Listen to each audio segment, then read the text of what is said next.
Vous êtes nombreux sur Gueule Afrique Média. Mesdames et messieurs, nous vous apportons les nouvelles. Voici tout d'abord les titres de ce journal.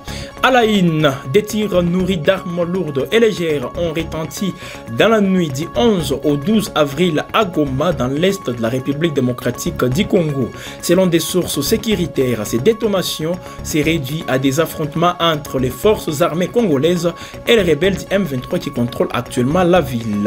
Le ministre de la Défense nationale, Guy Kabongo Mwadianvita, a annoncé son intention de faire de la justice militaire un pilier de discipline et d'intégrité au sein des forces armées de la RDC. Cette déclaration a été faite lors de la cérémonie de remise des notifications assis aux magistrats militaires à Kinshasa, marquant officiellement leur prise des fonctions.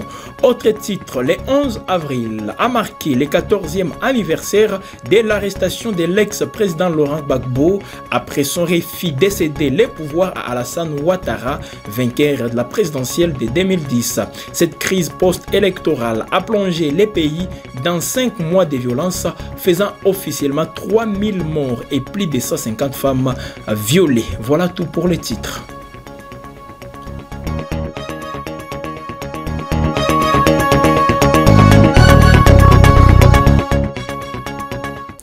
De partout où vous nous suivez, bonnes conditions d'écoute chez vous. Des tirs nourris d'armes lourdes et légères ont retenti dans la nuit du 11 au 12 avril 2025 à Goma, dans l'est de la République démocratique du Congo, selon des sources sécuritaires. Ces détonations s'est réduites à des affrontements entre les forces armées de la République démocratique du Congo, toujours appuyées par les Wazalendo, aux rebelles du M23 qui contrôlent actuellement la ville. Reportage. Goma, en République démocratique du Congo, la nuit du 11 au 12 avril a été marquée par des échanges de tirs nourris à Goma, capitale du Nord Kivu. Des sources sécuritaires rapportent que des hommes armés assimilés au Wazalendo et à l'armée congolaise FARDC se sont engagés dans des affrontements avec les rebelles de l'AFC M23 qui contrôlent la ville. Les tirs d'armes lourdes et légères ont débuté dans les quartiers d'Ndosho avant de se propager vers l'ouest, atteignant les quartiers de Keshero et Mugunga. La panique s'est emparée des habitants qui se sont réfugiés sous les lits pour se protéger des projectiles. On ne sait pas ce qui se passe réellement, ont témoigné plusieurs habitants contactés par votre rédaction. Selon des sources sécuritaires, les affrontements s'est réduit à une tentative d'incursion des Wazalendo et des FARDC qui se sont heurtés aux patrouilles de l'AFC M23. Les combats ont débuté en fin de soirée du 11 avril et se sont poursuivis jusqu'au tard dans la nuit. Les autorités de l'AFC M23 ont affirmé qu'une intervention était en cours pour maîtriser les assaillants et ont appelé la population au calme. Pour l'air, il est difficile d'évaluer les bilans de cette attaque. Ces affrontements interviennent alors que des combats violents opposent un groupe constitué de Wazalendo, FARDC, FDLR et les rebelles de l'AFC M23 au nord de Goma, dans le territoire de Nyiragongo, aux abords du parc national de Virunga. Le président Félix Tshisekedi a annoncé lors d'une réunion du Conseil des ministres que le prix du passeport congolais sera prochainement fixé à 75 $ américains. Je vous propose de suivre Patrick Mouyaya, porte-parole du gouvernement et ministre de la Communication et Médias, qui revient là-dessus. Le deuxième point de la communication du président de la République a porté sur la réduction du prix du passeport biométrique ordinaire. Fidèle à son engagement pris en 2019 afin de soulager nos compatriotes du poids financier lié à l'acquisition du passeport ordinaire biométrique, le président de la République avait alors décidé d'en réduire le coût à l'équivalent en francs congolais de 99 $ américains. Cette décision s'inscrivait dans une vision plus large de l'action publique, celle de rapprocher l'état des réalités quotidiennes de nos concitoyens en faisant de la justice sociale, de l'efficacité administrative et de la bonne gouvernance les piliers de notre gestion. Aujourd'hui, dans la même dynamique, avec la ferme volonté de rendre ce document essentiel encore plus accessible, le président de la République a pris la décision, après analyse des différents paramètres lui présentés, de ramener les prix du passeport ordinaire biométrique à l'équivalent de dollars américains, 75 $. Cette mesure, à forte portée symbolique et sociale, vise à garantir à chaque citoyen et chaque citoyenne un droit fondamental, celui de pouvoir s'identifier et circuler librement sans que des conditions financières n'en constituent un frein. Elle participe également d'une volonté politique affirmée de réformer l'administration au service de la population en la rendant plus équitable et plus inclusive. Son exécution devra se faire avec rigueur, équité et responsabilité en tenant compte des éléments suivants. La préservation des engagements contractuels en cours afin de maintenir la crédibilité de l'État et sa capacité à honorer ses obligations essentielles. La sauvegarde de la paix sociale en évitant toute démarche brusque ou précipitée susceptible d'affecter les agents impliqués dans la chaîne de production et des délivrances de passeports dont le rôle reste crucial. À cet effet, il a instruit la ministre d'État, ministre des Affaires étrangères, à engager sans délai une concertation approfondie avec le ministre d'État, ministre du Budget et celui des Finances. Par ailleurs, il est attendu que la ministre d'État en charge des Affaires étrangères soumet dans les meilleurs délais au gouvernement un calendrier clair et détaillé de mise en œuvre, comportant notamment la date précise du lancement officiel du nouveau passeport ordinaire biométrique avec la nouvelle tarification. Direction Beni, toujours dans la province du Nord Kivu, où les forces armées de la République démocratique du Congo ont remis à la société civile de Beni une quarantaine de civils, anciens otages des rebelles EDF, parmi figurent 13 femmes et 8 enfants libérés lors des combats entre les EDF et les forces conjointes FARDC, UPDF dans plusieurs localités du territoire de Lubero. Ces civils seront désormais réinsérés au sein de leur famille. Reportage. Vendredi 11 avril, un vent d'espoir souffle sur Beni. Après 2 mois de captivité aux mains des rebelles ADF, une quarantaine de civils ont retrouvé la liberté. Parmi eux, 13 femmes et 8 enfants, libérés lors des combats acharnés entre les ADF et les forces conjointes FARDC-UPDF dans la région de Lubero. 100 jours de joie pour Beni. Voir ces familles réunies après tant de souffrances, c'est un symbole d'espoir pour la paix. Nous appelons la population à accueillir ces ex-otages sans stigmatisation. Ils ont besoin de notre soutien pour se reconstruire. La libération de ces civils est le fruit de l'opération Shujaa, menée conjointement par les FARDC et l'UPDF.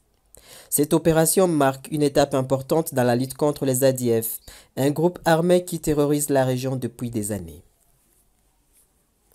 Un proche collaborateur d'un chef ADF des nationalités congolaises s'est également rendu aux forces de la coalition. Ces gestes témoignent de la pression croissante sur les ADF et de la détermination des forces armées à mettre fin à leurs exactions. La paix reste fragile dans la région du Nord Kivu, mais la libération de ces otages est un signal fort, un message d'espoir pour les habitants de Beni qui aspirent à retrouver une vie normale. La lutte contre les ADF est loin d'être terminée, mais la libération de ces civils est un pas important vers un avenir plus sûr et plus paisible pour la région. En plus bref, si aux magistrats des forces armées de la République démocratique du Congo ont reçu vendredi leur notification officielle des nominations du vice-premier ministre et ministre de la Défense Guy Kabongo Mwadiamvita, cette nomination fait suite à l'ordonnance présidentielle numéro 25/182 du 28 mars 2025 et marque un tournant important pour la justice militaire en RDC. Les ministres Kabongo a rappelé l'importance cruciale du rôle des magistrats militaires dans un contexte sécuritaire tendu. Il a réaffirmé la volonté du président Félix Tshisekedi de mettre fin à l'impunité et de faire de la justice un pilier de discipline et d'intégrité au sein des forces armées. Les nouveaux magistrats ont exprimé leur gratitude au président de la République pour la confiance placée en eux, promettant d'accomplir leurs devoirs avec loyauté,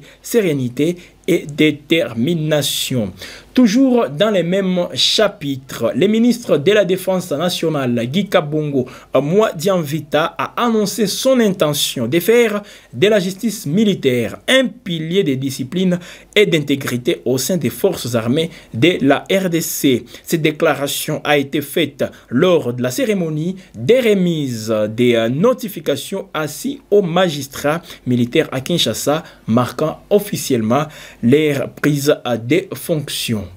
Pour plus de précisions, suivez ces reportages.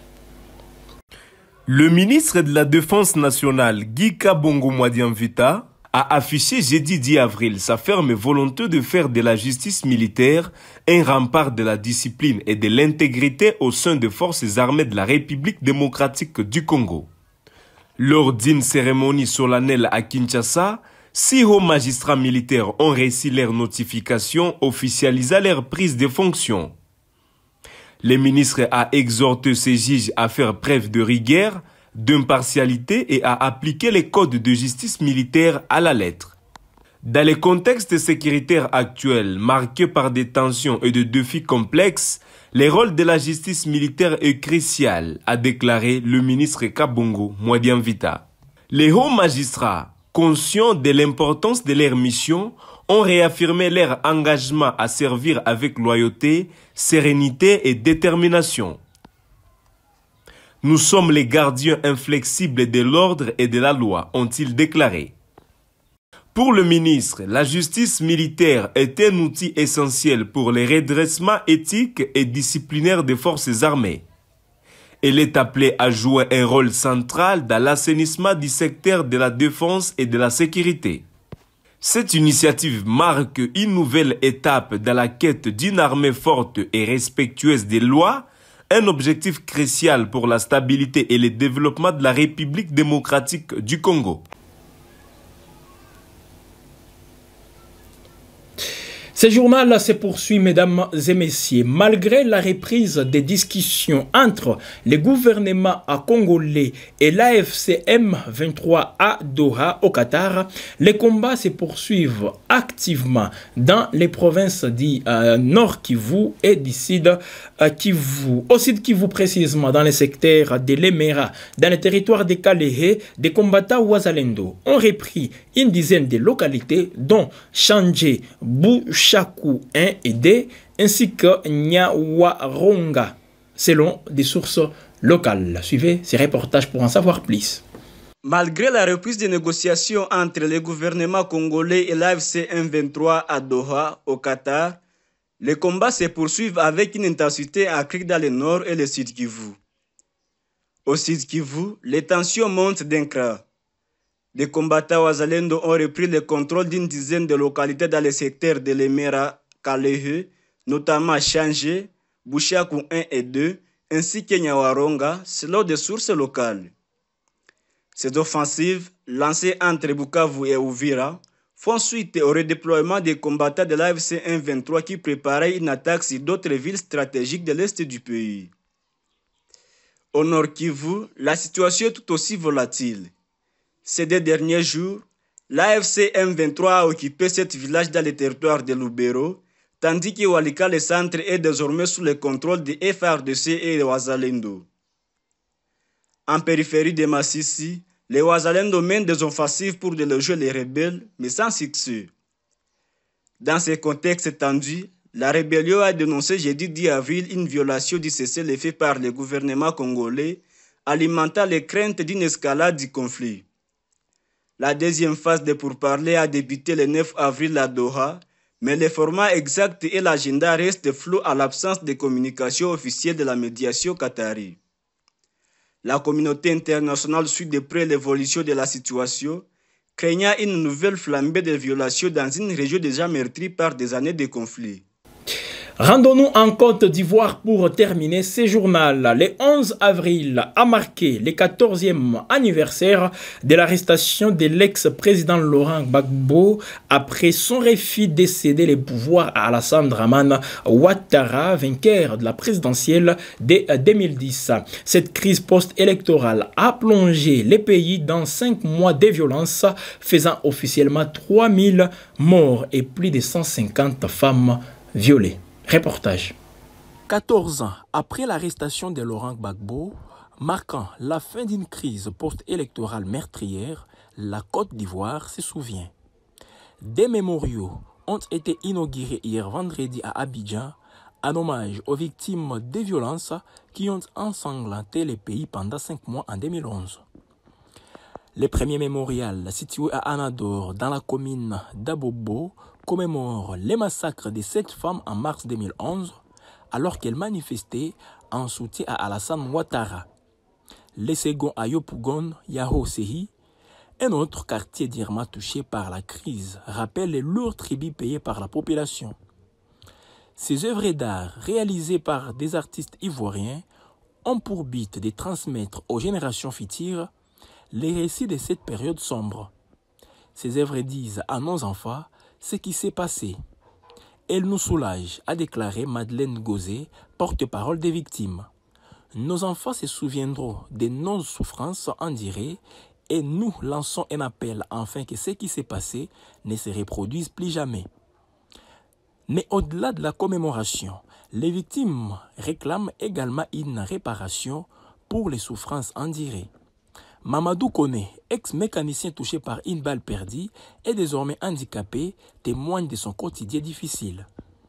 Le gouvernement ivoirien de son côté affirme mettre en place des actions concrètes pour aider les victimes, notamment en matière de prise en charge médicale et scolaire, ainsi que des financements d'activités génératrices de revenus. L'inauguration de ces mémoriaux et la construction de 4 autres à travers les pays symbolise la volonté de la Côte d'Ivoire de se souvenir et de se reconstruire. Ces initiatives témoignent d'un désir de paix et de réconciliation et d'un engagement à ne jamais oublier les victimes de la crise post-électorale de 2010-2011. Par ici s'achève cette édition du journal. Mesdames et messieurs, nous vous souhaitons un bon week-end chez vous, tout en vous exhortant de vous abonner sur la chaîne Guel Africa TV. N'hésitez pas aussi d'activer la cloche des notifications pour recevoir en temps réel toutes nos productions.